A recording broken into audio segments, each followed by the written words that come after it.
Nauseouss, bringing you the latest happenings in dancehall and reggae music.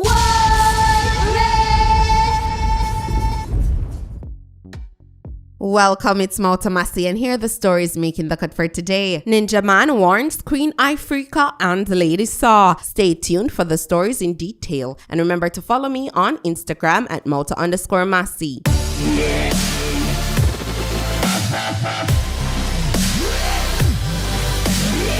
Body shape like Coca-Cola. One look me for the charge like Motorola. Body type, no Corolla. Remind me of the Tesla, not the Cola.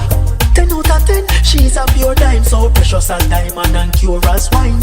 Girl, you're bad if luck was a crime. Lock in at the house and make you do the time. Coca-Cola. If someone tells you you shape like a Coca-Cola bottle, you know, say you're well sexy. Not true, massive. Nauseouss did this for the females. The track is called Coca-Cola. Nauseouss is an upcoming singer who has done several songs showcasing his talent. So feel free to check out his YouTube channel, Nauseouss Official. Coca-Cola has a catchy hook that's simple enough for foreigners to understand. The music video is free of all X-rated images, so it's suitable for all audiences to watch. Click the link in the description box below to listen to Coca-Cola. Leave a comment and subscribe to his YouTube channel. Visit him on Instagram at Nauseouss_official. Make him know say I'm Nauseouss. Ninja Man has penned his fourth letter from prison. This time, the topic of discussion is Queen Ifrica and Lady Saw. This is the fourth in a series of letters from Ninja Man by way of Empress Misha.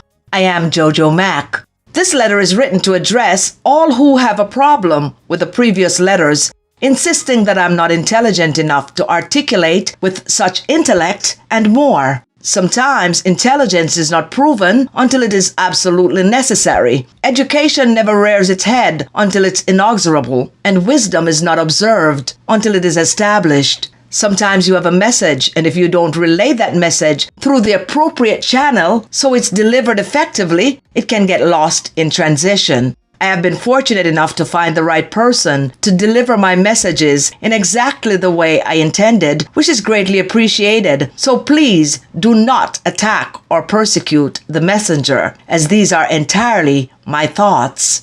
There are a couple of things I would like to address in this, my fourth letter. First, I would like to communicate to Queen Ifrica as she has leveled a bit of venom toward me. Queen, I've always had respect for you because of the way you presented yourself to us in the industry and to the world at large. You stood for truth and rights and carried yourself in such a way that we had no choice but to applaud your existence. But lately, you have been operating outside that realm. Queen, please remember what Rastafari means. It's a religious movement among Black people that teaches eventual redemption of Black people and their return to their African roots. Rastafarians have distinctive codes of behavior and dress, including the wearing of dreadlocks, the smoking of marijuana, cannabis, the rejection of Western medicine, and adherence to a diet that excludes a number of things that other members of society finds palatable. We have always seen you as a Rastafarian queen who carried those traits, who spoke upliftment and strength, but this is not the Queen Ifrica we have been seeing of late. Again, let me reiterate that if you had not mentioned me in the way you did, I would not feel it necessary to say this to you. I do not know what is happening in your life, but you are out in the public space addressing people in ways that are unbecoming of you, using words that a respected Rastafarian queen has no business using. Everyone has ups and downs in life. It is simply called life. Life happens for all of us, but everyone should be able to pull into themselves when going through certain abnormalities until they can achieve normalcy. I have nothing but time, so I will use this time to keep you and others like you in my prayers. Please find a better way of getting your message across without acrimony. I am not mad at you. This is just letting you know that you are losing the respect of the very people you empowered. Speak your piece in the appropriate arena, one that I am sure exists in the Rastafarian world. Then maybe you will find the support you seek.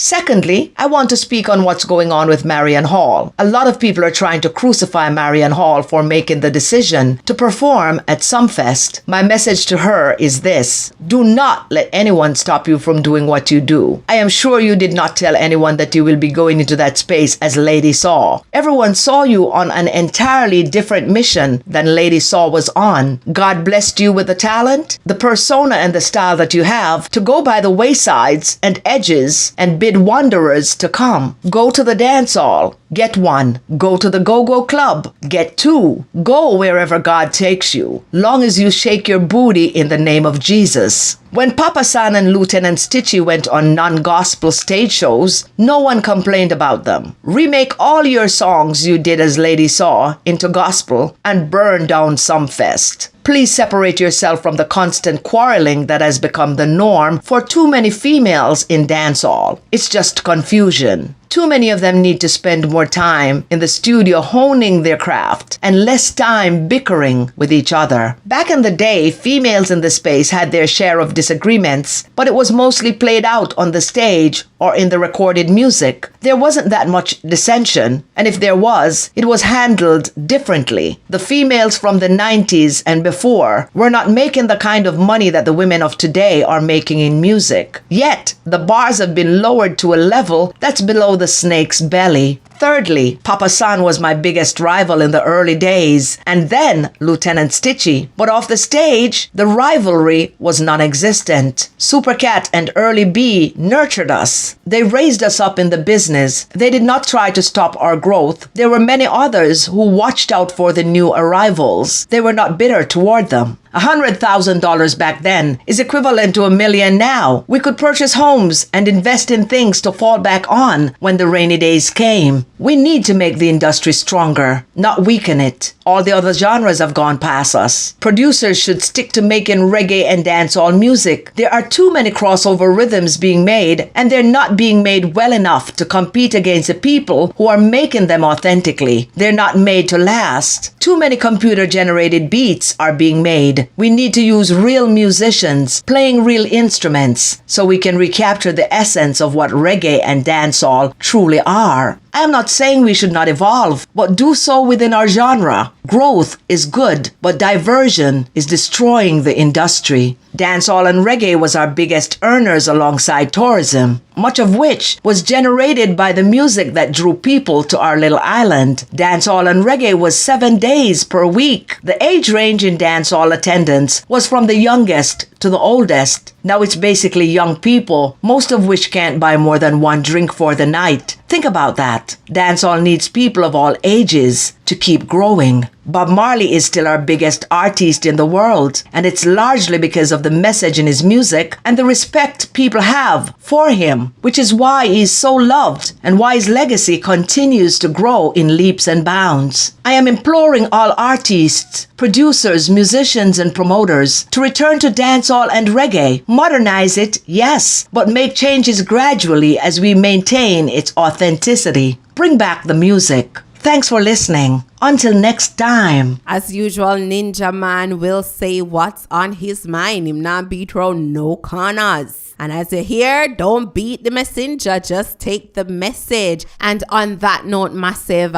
what are your thoughts on Ninja Man's letter? Let me know in the comment section below. So that's it for today, Massive Montana. Big up on a nice clean self. Enough love, enough respect. Blessings upon blessings upon blessings. Positive vibrations going out to the Massive. I'm out of Massy. Magan. Massey,